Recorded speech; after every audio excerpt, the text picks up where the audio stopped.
আসসালামু আলাইকুম। যারা শিক্ষা সপ্তাহে নির্ধারিত বক্তব্য দিয়েছেন, থানা পর্যায়ে বা উপজেলা পর্যায়ে জিতেছেন, আগামী চ্যালেঞ্জ হচ্ছে জেলা পর্যায়ে, বা যারা থানা পর্যায়ে জিতছেন তাদের জন্য মহানগর, জেলা জিতলে বিভাগ পর্যায়। তো একই বক্তব্য তো আসলে বারবার দেওয়া যায় না, যে কারণে আপনাদের জন্য আমি নতুন একটা বক্তব্য যেটা লিখেছি, ভালো লাগতেও পারে, আপনি মডিফাই করে নিতে পারেন। এবং যেটা সবাই বলেন যে এই বক্তব্য তো আসলে সবাই দিবে, আসলেই সবাই দিচ্ছে।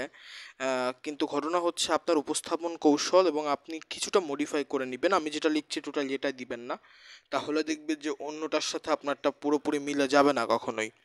তো যেটা খুব স্বাভাবিকভাবে আপনি করবেন সেটা হচ্ছে, আমি যা লিখেছি সেটা আর একটু মডিফাই করবেন। মডিফাই করে আপনি উপস্থাপনটা খুব সুন্দরভাবে করবেন।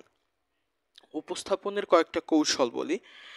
উচ্চারণগুলো ঠিক করার ক্ষেত্রে আপনারা উচ্চ মাধ্যমিকের উচ্চারণগুলো দেখতে পারেন, এবং বিরাম চিহ্নের যে ব্যবহারগুলো আছে, কোথায় থামতে হবে, কোথায় একটু হাইপে বলতে হবে, এই জায়গাগুলোকে যদি ঠিক করেন তাহলে হবে। আপনার উপজেলা বা জেলায় 3 মিনিট বা 5 মিনিট করে সময় দিয়েছে, সেক্ষেত্রে মহানগর বা জেলাতেও 3 মিনিট বা 5 মিনিট করেই সময় পাবেন। তো এবার যে বক্তব্যটি লিখেছি এটা একটু অন্যভাবে লিখেছি, কারণ অনেক জায়গায় দেখেছি যে কবিতার ব্যবহারে বেশ খানিকটা নিষেধাজ্ঞা বা বেশ খানিকটা ঝামেলা ধরনের বিষয় আর কি বিচারকরা করেছে।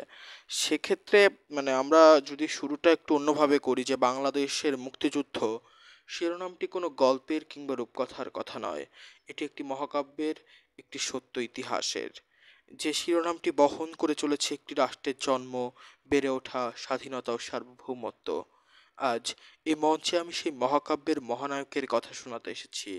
মঞ্চে উঠবার সময় থেকে যে দুটি লাইন আমার মনে সাহসের সঞ্চার করেছে তা না বললেই নয়। কণ্ঠের তীব্রতায় জ্বলছিল আকাশ, খুনের তেজ দেখেছিল শকুনিয়া রাত, অঙ্কুর হয়েছিল নির্বাপিত লাশের স্বপ্ন, বিস্ময়কর সে কণ্ঠটির নাম বঙ্গবন্ধু। সিম্পলি আমার এখানে কমেন্ট বক্সের ভিতরে আপনাদের এই বক্তব্যটার টোটাল একটা পিডিএফ এর লিঙ্ক দেওয়া থাকবে। যারা বক্তব্যটা দিতে চান বা নিতে চান, তারা এই লিঙ্কের মধ্যে ক্লিক করলেই আপনারা টোটাল বক্তব্যটাকে পেয়ে যাবেন, এবং ওইটাকে ডাউনলোড করে নিতে পারবেন, ড্রাইভে আপলোড করা আছে।